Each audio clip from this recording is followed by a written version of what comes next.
Beta कोशिकाएं क्या रहती हैं?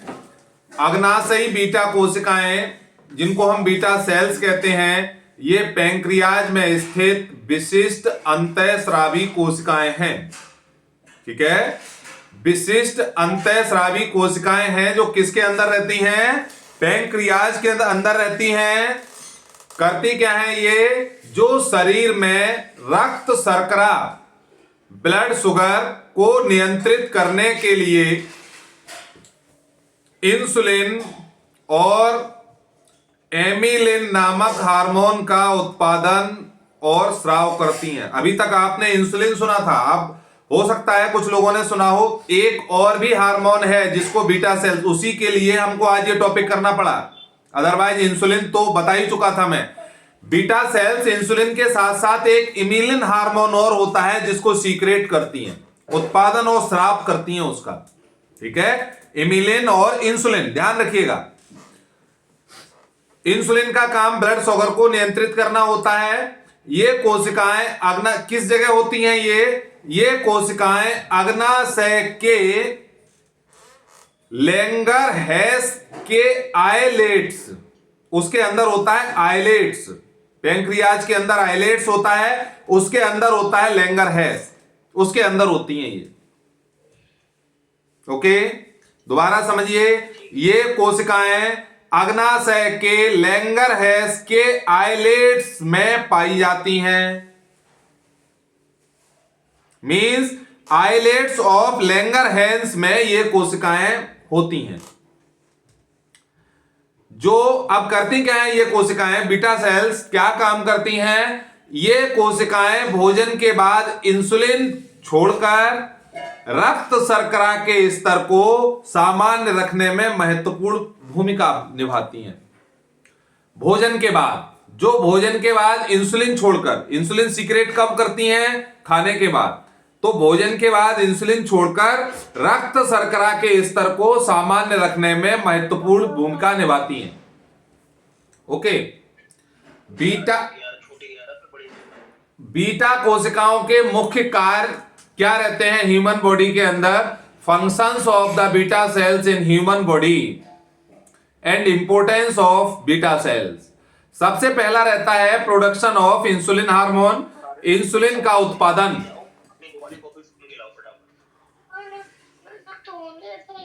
आप लोग म्यूट कर लो जरा, आवाज आ रही है। इंसुलिन का उत्पादन, इंसुलिन का मुख्य काम कोशिकाओं द्वारा, इंसुलिन का मुख्य काम कोशिकाओं द्वारा ग्लूकोज को अवशोषित करना है, जिससे रक्त में शर्करा का स्तर नियंत्रित रहता है।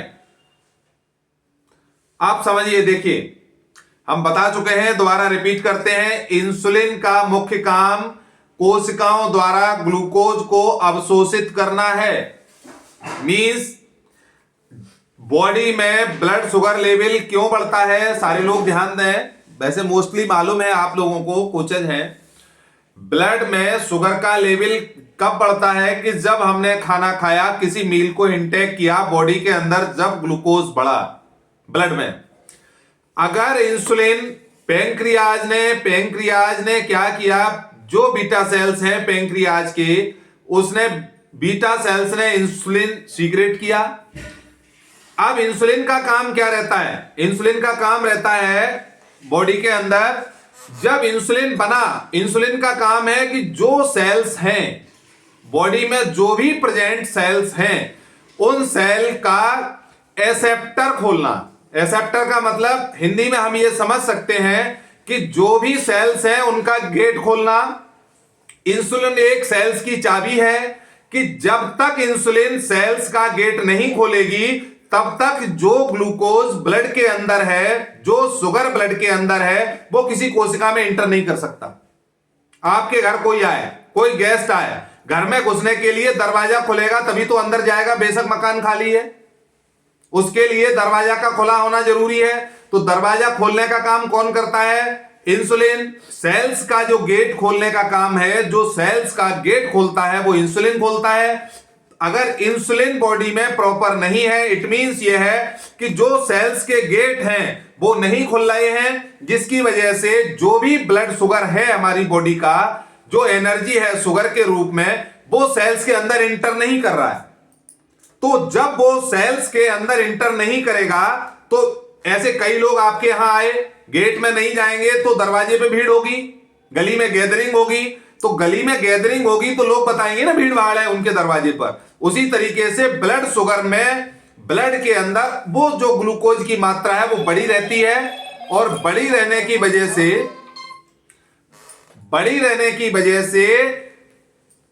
ब्लड का शुगर लेवल हाई जाता है। तो इंसुलिन का काम क्या है कि जो हमने खाना खाया उसका जो ग्लूकोज ब्लड के अंदर है उसको सेल्स की चाबी, सेल्स का गेट खोलकर उस ब्लड शुगर को सेल्स के अंदर इंटर कराना और ब्लड के ग्लूकोज को नॉर्मलाइजेशन करना। इसका मतलब यह रहता है। तो इंसुलिन का मुख्य काम कोशिकाओं द्वारा ग्लूकोज शर्करा को अवशोषित कराना होता है।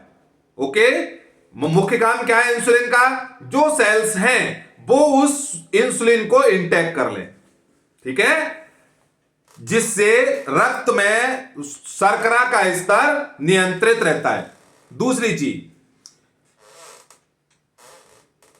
इमिलिन स्राव, एक इमिलिन हार्मोन रहता है। इस पर भी मैं एक टॉपिक करूंगा, अभी छोटा कर देता हूं क्योंकि इंसुलिन तो मैं बहुत करा चुका हूं। इमिलिन क्या रहता है इसको भी समझिए। इमिलिन हार्मोन पेट के खाली होने की दर को धीमा करता है। समझ गए आप हमारी बात को? पेट के खाली होने का जो रेट है उसको स्लो करता है इमिलिन। अगर इमिलिन हार्मोन का स्राव अधिक है बॉडी के अंदर, इमिलिन हार्मोन इम्बैलेंस है बॉडी के अंदर, तो बार बार हम खाना खाएंगे, खाना खाने के 1 घंटे बाद फिर हमको भूख लग जाएगी, फिर 1 घंटे बाद भूख लग जाएगी। तो वो किसका इफेक्ट रहता है? इमिलिन का। इमिलिन अगर बैलेंस है तो क्या काम करता है इमिलिन हार्मोन? पेट के खाली होने की दर को धीमा करता है जिससे भोजन के बाद रक्त शर्करा में अचानक वृद्धि नहीं होती है। क्यों नहीं होती? इमिलिन हार्मोन अगर बैलेंस है तो हम खाना देर से खाएंगे, खाना देर में खाएंगे तो ब्लड में ग्लूकोज का स्तर देर से बढ़ेगा, और हम जल्दी जल्दी खाएंगे ग्लूकोज जल्दी बढ़ेगा। बार बार बीटा सेल्स को इंसुलिन सीक्रेट करना पड़ेगा, और बार बार जब बीटा सेल्स को करना पड़ेगा तो बीटा सेल्स थक जाती हैं। एक स्टेज ऐसी आ जाती है कि इंसुलिन को बनाना बंद भी कर देती हैं वो। ओके, लेकिन ये रहता क्या है? इम्यून सिस्टम से रहता। हम बात करेंगे इस पर भी, मतलब इम्यून सिस्टम से बीटा सेल्स, जो एंटीबॉडीज हमारे यहां ज्यादा एलोपैथी में एंटीबायोटिक्स रहते हैं वो बीटा सेल्स को बहुत नुकसान देते हैं। समझने की कोशिश करिए। ओके, तो कोशिश ये करें कि एंटीबायोटिक कम से कम इंटेक हो। हम लोग आज के समय में डॉक्टर लोग सारे एंटीबायोटिक को ही इस्तेमाल करते हैं। उसके पीछे कारण यह रहता है कि वो अपने ऊपर या पुस्तक को ज्यादा पढ़ने की कोशिश नहीं करते हैं। जरा से बुखार में भी एंटीबायोटिक, जरा सी चोट में भी एंटीबायोटिक। उनका मानना यह रहता है कि शरीर में कोई भी मर्ज है एंटीबॉडी बना के ये चला लेगा। लेकिन एंटीबॉडी बनाती, जितनी भी एंटीबॉडीज बनती हैं वो सबसे पहले इमिलिन और इंसुलिन पर ही इफेक्ट करती हैं। तो कोशिश ये करना चाहिए कि जिस चीज का हमको डिसीजेस है अगर आइडेंटिफाई हो गया है तो प्रॉपर, अगर जितना हो सकता है वो हम एंटीबायोटिक को अवॉइड करें। ओके, एंटीबायोटिक के साइड इफेक्ट बहुत रहते हैं, आप सारे लोग जानते हैं, डॉक्टर्स हैं, और अगर आप लोगों की इच्छा होगी तो एक दिन हम इस पर भी टॉपिक रख देंगे, कोई चैलेंज नहीं है। ठीक है, अब आगे चलते हैं। रक्त शर्करा का नियमन कैसे करती हैं ये बीटा सेल्स? जब शरीर में ग्लूकोज का स्तर बढ़ता है तो बीटा कोशिकाएं तुरंत सक्रिय होकर इंसुलिन छोड़ती हैं। ओके, जैसा कि हमने अभी बताया था, ब्लड का स्तर, ब्लड में ग्लूकोज का स्तर जैसे ही बढ़ेगा तो इंसुलिन तुरंत सीक्रेट करेंगी बीटा सेल्स और उसको कंट्रोल करेंगी। ठीक है, अब आगे चलते हैं। इनका मधुमेह से क्या संबंध रहता है बीटा सेल्स का? ठीक है, relationship with diabetes, type 1 diabetes. सबसे पहले हम बात करेंगे टाइप 1 डायबिटीज पर। देखिए, जो हम अभी बता रहे थे वही बात है। इसमें शरीर की प्रतिरक्षा प्रणाली गलती से हमारे शरीर की प्रतिरक्षा प्रणाली गलती से बीटा कोशिकाओं को नष्ट कर देती है। समझिए बात को। मैं इसलिए टॉपिक लाया था बीटा सेल्स का। बीटा सेल्स के बारे में थोड़ी जानकारी तो मैं पहले दे चुका था। लगभग सारे जितने भी कोचेज यहां उपलब्ध हैं, जिन्होंने हमारी सेशन ज्वाइन किया था, मोस्टली जानते होंगे। लेकिन आज चूंकि टॉपिक ही बीटा सेल्स का था, तो मैं इसलिए उसको समराइज नहीं करके ब्रीफ करता हूं। इसमें टाइप 1 डायबिटीज में क्या होता है, इसमें शरीर की प्रतिरक्षा प्रणाली गलती से बीटा कोशिकाओं को नष्ट कर देती है, जिससे इंसुलिन का उत्पादन बंद हो जाता है। किसमें? टाइप 1 डायबिटीज में। ओके, अब हम बात करते हैं टाइप 2 डायबिटीज की। टाइप 2, अच्छा विंडो में सारे लोग जानते हैं ना टाइप 1 और टाइप 2 डायबिटीज। अगर कोई नहीं जानता है तो वो अनम्यूट करेंगे। टाइप 1 डायबिटीज, टाइप 2 डायबिटीज सारे लोग जानते हैं? नहीं जानते हैं सर। कोई नहीं, आपने सर सेशन कल लॉगिन किया था, लेकिन 5 मिनट बाद आप लीव कर गए थे, इसलिए आपकी समझ नहीं आया। मैंने कल ही कराया था ये, कोई बात नहीं, हम दोबारा रिपीट कर देते हैं, ठीक है जी सर। टाइप 1 डायबिटीज मोस्टली 3 प्रकार की होती है, ठीक है। एक तो डायबिटीज थर्ड जो रहता है वो प्रेग्नेंट लेडीज को होती है, उसको छोड़ दीजिए, कोई नहीं, उसको अलग कर दो फिलहाल। दो तरीके की डायबिटीज मेन रहती है, एक टाइप 1 और एक टाइप 2। टाइप 1 डायबिटीज में क्या रहता है कि इंसुलिन सीक्रेट नहीं होता है। समझो, इंसुलिन सीक्रेट नहीं होता है, इसका मतलब यह है बीटा सेल्स इंसुलिन नहीं बनाती हैं। वो डायबिटीज कौन सा रहता है? टाइप 1। टाइप 2 डायबिटीज कौन सा रहता है? टाइप 2 डायबिटीज का मतलब यह है इसमें बीटा कोशिकाएं या तो पर्याप्त इंसुलिन बना नहीं पाती हैं। दो कॉज रहते हैं, मतलब या तो कम बनाती हैं, या अगर वो बनाती हैं तो हमारी बॉडी के कई चैलेंजेस हैं, उनकी वजह से हमारी बॉडी उसको इंटेक नहीं कर पाती है। इंसुलिन तो बन रहा है लेकिन इंटेक नहीं हो रहा। सेम उसी पैटर्न पर कुछ लोग ऐसे होते हैं जिनके पास पैसा नहीं है, कोई नहीं, उनके पास तो है ही नहीं। कुछ लोग ऐसे होते हैं कि पैसा होने के बावजूद भी उसको यूटिलाइज नहीं कर पाते। सेम वही स्टेज रहती है। अगर इंसुलिन सीक्रेट नहीं हो रहा है वो तो टाइप 1 डायबिटीज का है, और अगर इंसुलिन सीक्रेट हो रहा है, बॉडी के अंदर इंसुलिन है लेकिन बॉडी उसको इंटेक नहीं कर पा रही है, ओके, ये टाइप 2 डायबिटीज रहता है। अब हां, यही मैं कह रहा था। अब आते हैं हम टाइप 2 डायबिटीज पर। इसमें बीटा कोशिकाएं या तो पर्याप्त इंसुलिन बना नहीं पाती हैं, या इंसुलिन रेजिस्टेंस के कारण वे अत्यधिक काम करके धीरे धीरे खत्म हो जाती हैं। मतलब बॉडी इंसुलिन रेजिस्टेंस अगर हो गई है तो उस कंडीशन में टाइप 2 डायबिटीज के चैलेंजेस रहते हैं बॉडी में देखने को, ओके। अब इसमें अगर किसी को कोई प्रॉब्लम है, पॉज करना। हम हमेशा ब्लड शुगर को चेक कहां से करेंगे? अगर हम लैब पर चेक कराएंगे, स्लाइड से चेक कराना है तो बेंच से निकालेंगे ब्लड। अगर हम उंगली से ब्लड निकालते हैं तो उंगली से ब्लड निकालने में डायबिटीज 10% ज्यादा आती है, क्योंकि ये जो लास्ट पॉइंट रहते हैं यहां पर शुगर स्टोर होती है आके, ओके। इस चीज को ध्यान रखना है।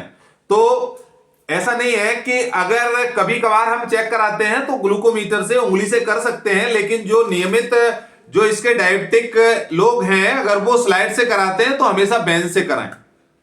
उंगली से निकालने में एक्चुअल फिगर नहीं रहता है। अब हम आगे चलते हैं एल्फा सेल्स पर। एल्फा सेल्स क्या रहती हैं पैंक्रियाज के अंदर?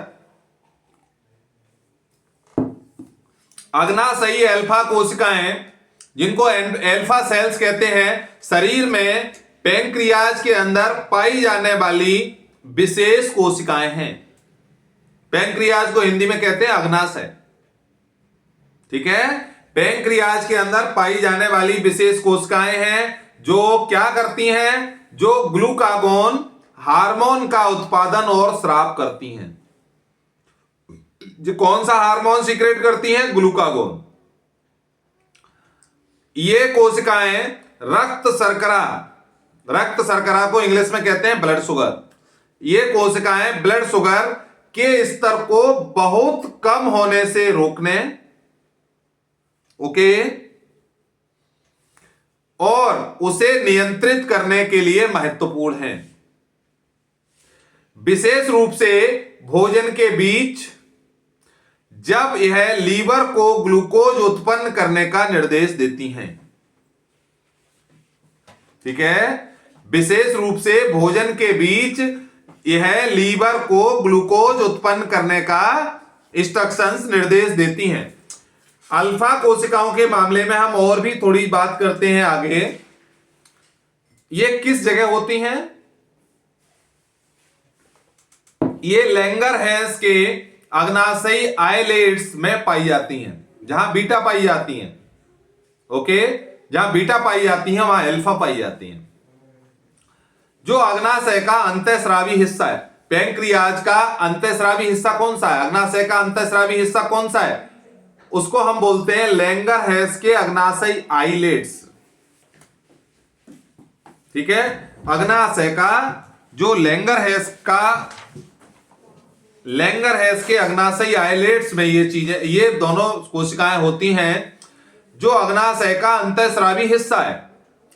ये कार्य किस तरीके से करती हैं? जब रक्त शर्करा का स्तर कम हो जाता है, क्या कह सकते हैं हम, ये इंसुलिन के जस्ट अपोजिट वर्क करती हैं। इंसुलिन का काम क्या रहता है? कम करना, ब्लड ग्लूकोज के स्तर को कम करना। और जब स्तर काफी कम हो जाता है तब ये अल्फा कोशिकाएं ग्लूकागोन छोड़ती हैं।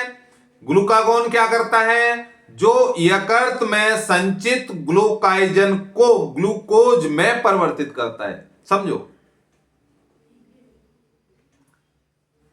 ग्लाइकोजन, लिवर में क्या स्टोर होता है? ग्लाइकोजन। और ये अल्फा कोशिकाएं छोड़ती क्या है? ग्लूकागोन।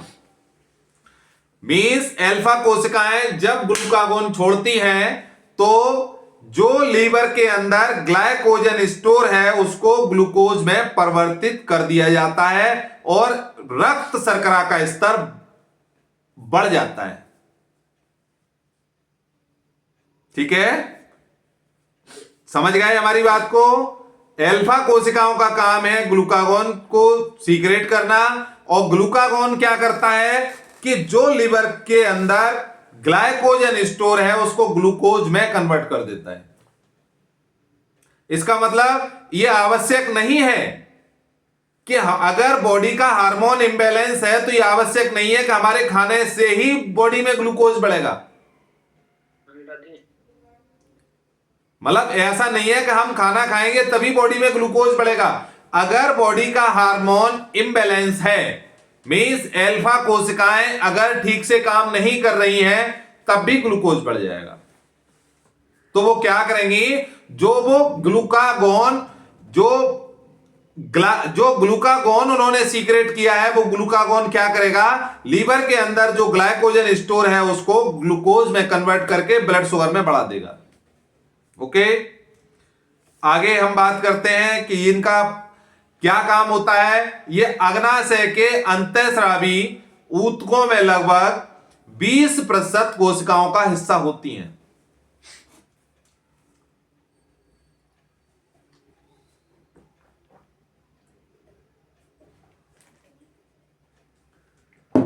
कितनी रहती है ये पैंक्रियाज के अंदर?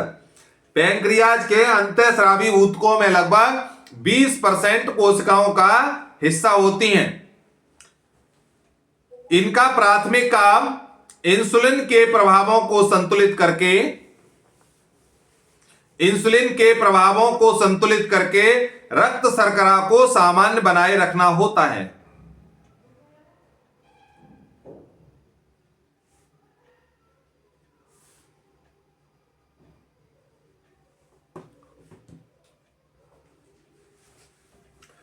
समझ गए हमारी बात को? इनका काम क्या रहता है अल्फा कोशिकाओं का?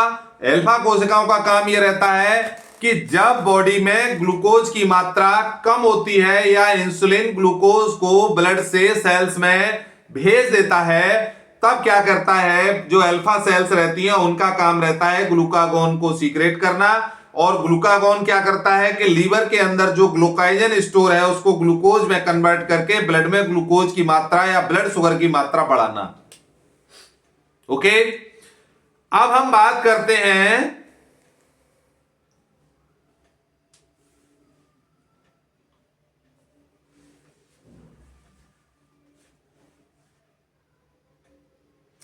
Gamma cells. गामा सेल्स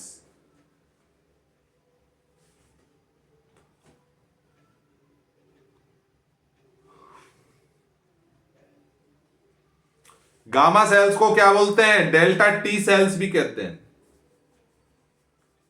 ठीक है, गामा सेल्स को डेल्टा टी सेल्स भी कहते हैं। मानव शरीर में गामा या डेल्टा टी कोशिकाएं क्या करती हैं, प्रतिरक्षा प्रणाली इम्यून सिस्टम के एक अनूठे और विशिष्ट समूह का हिस्सा हैं। मानव शरीर में गामा या डेल्टा टी कोशिकाएं प्रतिरक्षा प्रणाली इम्यून सिस्टम के एक अनूठे और विशिष्ट समूह का हिस्सा हैं, जो क्या करती हैं, ये कोशिकाएं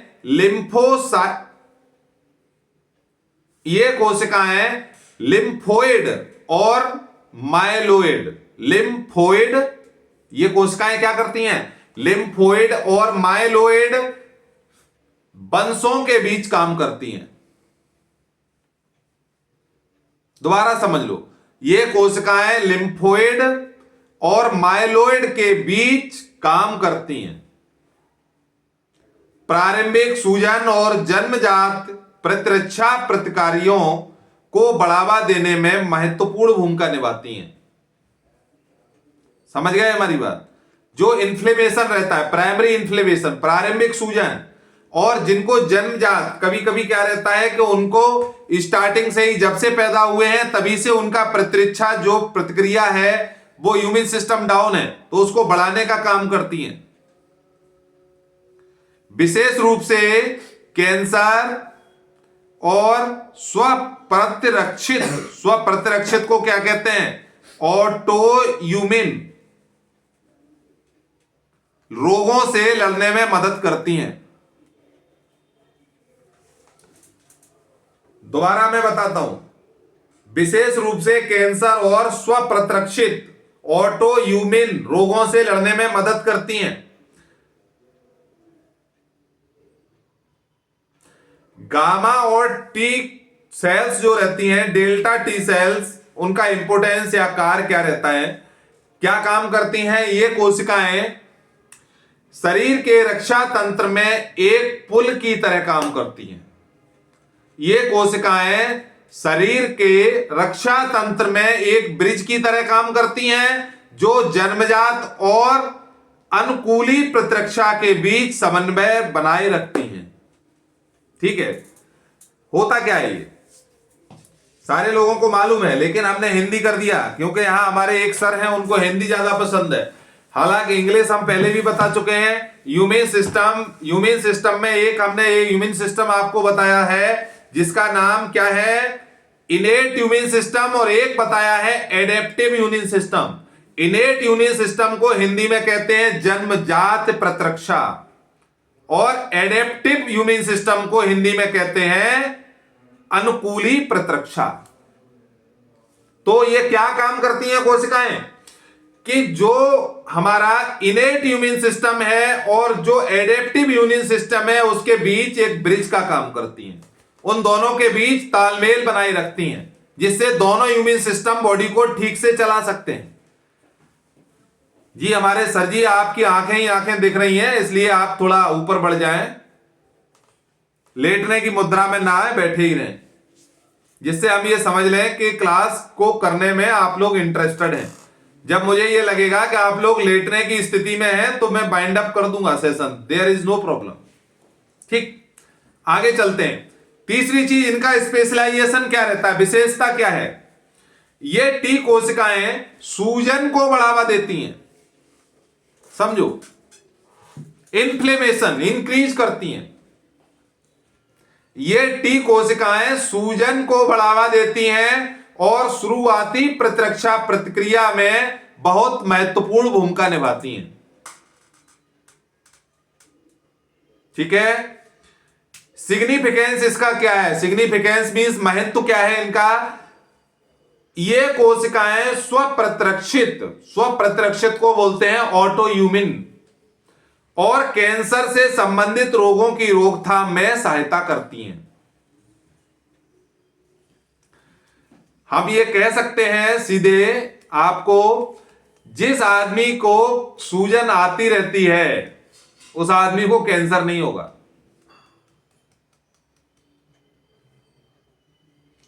आगे इनका लोकेशन क्या रहता है, स्थान क्या रहता है? ये मुख्य रूप से लिम्फोइड ऊतकों और शरीर के अन्य हिस्सों में सक्रिय रहती हैं।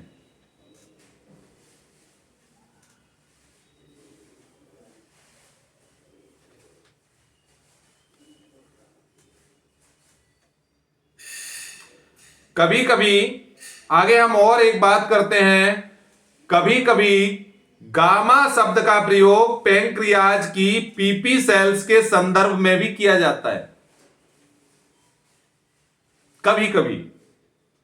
लेकिन प्रतिरक्षा विज्ञान में गामा टी कोशिकाएं प्रमुख हैं। हम अगर यूमिन में बात करते हैं, प्रतिरक्षा में बात करते हैं, तो गामा में कौन सी कोशिकाएं काउंट होती हैं? टी कोशिकाएं। और जब हम बात करते हैं कभी कभी कि गामा, अगर पीपी सेल्स की भी बात करें तो वो भी गामा में काउंट की जा सकती हैं, लेकिन हम इस चीज के पीछे किसी से बहस नहीं करेंगे। ओके, अब हम बात आगे थोड़ा और चलते हैं। कुछ चीजें ऐसी हैं कि जिनको खाने और न खाने के पीछे हम लोगों के अंदर भ्रम रहता है।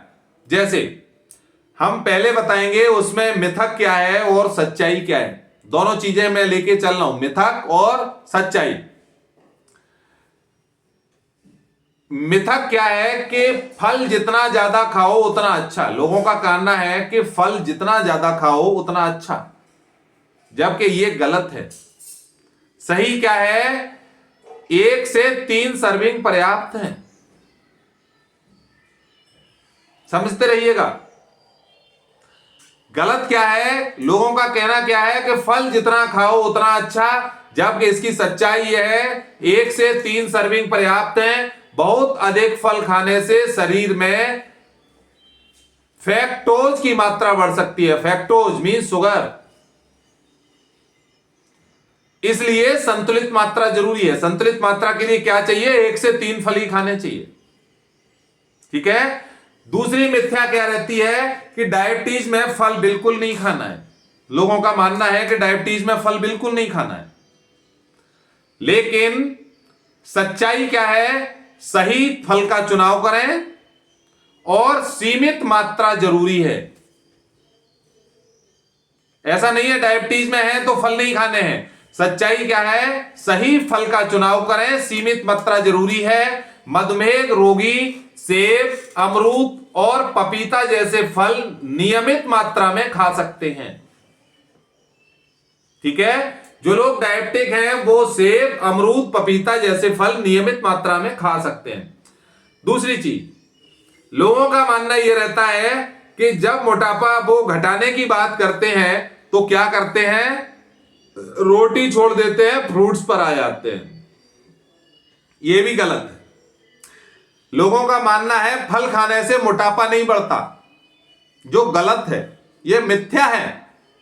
सही बात क्या है? सच्चाई यह है ज्यादा कैलोरी वाले फल वजन बढ़ाते हैं।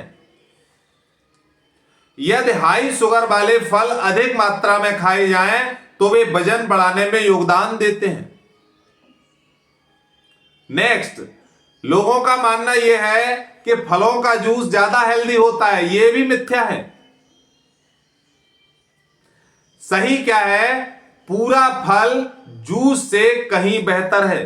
सच्चाई क्या है कि पूरा फल जूस से कहीं बेहतर है। जूस में फाइबर नहीं होता और यह शुगर के स्तर को तेजी से बढ़ाता है, जबकि पूरा फल फाइबर प्रदान करता है। हम जब कभी जूस लेंगे तो फाइबर नहीं होगा उसमें, ध्यान रखो। फाइबर भी अगर हमको साथ में लेना है तो हमको फल ही खाना है, जूस नहीं लेना है। आगे यह भी मिथ्या है कि रात में फल नहीं खाना चाहिए। सच्चाई क्या है इसकी कि एक आइडियल सामान्य व्यक्ति, लेकिन आप लोग ऐसा नहीं कहें, मैं कहता हूं रात में नहीं खाना चाहिए, लेकिन किन लोगों को कहता हूं? जो लोग वजन कम कर रहे हैं। अगर आइडियल पर्सन है, जैसे हमारे यहां हरवीर सर हैं, हमारे यहां पांडे जी हैं, आइडियल हैं ये लोग, ये कुछ भी खाएं, देयर इज नो चैलेंज, तो ये लोग खा सकते हैं। जो लोग वेट को कम करने के लिए इस प्लेटफॉर्म पर आए हैं वो नहीं खा सकते हैं। तो है क्या सामान्य व्यक्ति रात में फल खा सकता है? यदि आपको गैस या एसिडिटी की समस्या है तो केवल भारी फलों से परहेज करना चाहिए शाम को। लेकिन यह बात केवल आइडियल के लिए है, यह ध्यान रखें। ओनली आइडियल पर्सन, ना जो वेट गेन कर रहे हैं ना उनके लिए है, ना वेट लॉस कर रहे हैं उनके लिए है। आगे हम एक मिथ्या और रहता है, लोगों का मानना रहता है केला मोटापा बढ़ाता है। केला, बनाना, केला मोटापा बढ़ाता है, जबकि सच्चाई क्या है? केला एक पौष्टिक फल है। केला वजन तभी बढ़ाता है जब इसका सेवन अधिक मात्रा में किया जाए और कुल कैलोरी बढ़ जाए। अदरवाइज 1 2 4 केला आप खाते हैं तो उससे वजन नहीं बढ़ता। वजन किससे बढ़ता है? अगर ज्यादा मात्रा में आप केला का सेवन करते हैं और वो कैलोरी की मात्रा को बढ़ा देता है। अगला क्या रहता है? लोगों का खाना बताना रहता है कि फल और दूध साथ में अगर खाएं तो जहर बन जाता है। कुछ लोग ये कहते हैं फल और दूध अगर एक साथ में लेंगे तो वो जहर बन जाता है, जबकि सच्चाई क्या है? यह धारणा गलत है। यह जहरीला नहीं है, लेकिन कुछ संवेदनशील लोगों को इसे पचाने में दिक्कत हो सकती है। समझिए, कुछ संवेदनशील लोगों को इसे पचाने में दिक्कत हो सकती है, इसलिए कह दिया जाता है कि फल और दूध साथ में जहर है। पांडे जी थोड़ी देर और जगते रहिएगा, सोने की कोशिश न करिएगा। नहीं, गलत कह रहे हैं। मेरे पास वीडियो रिकॉर्ड हो रही है इस समय, उसमें आप सो रहे हैं। इस समय जो है सीधे बैठ जाओ ना। ओके, आज तो शुरू से ही मूड नहीं दिख रहा था जी। आगे हम चलते हैं। एक मिथ्या और रहता है कि खाली पेट फल खाना हमेशा जरूरी है। इसकी सच्चाई क्या है कि फल भोजन के बीच में भी खाए जा सकते हैं। फल भोजन के बीच में भी खाए जा सकते हैं। खाली पेट फल खाना अनिवार्य नहीं है, आप अपनी सुविधा के अनुसार इसका सेवन कर सकते हैं। ओके, आगे मिथ्या एक चीज और रहती है लोगों को कि सूखे फल ताजे फल जैसे होते हैं। मीन्स ड्राई फ्रूट ताजे फल जैसे होते हैं, लेकिन सच्चाई क्या है?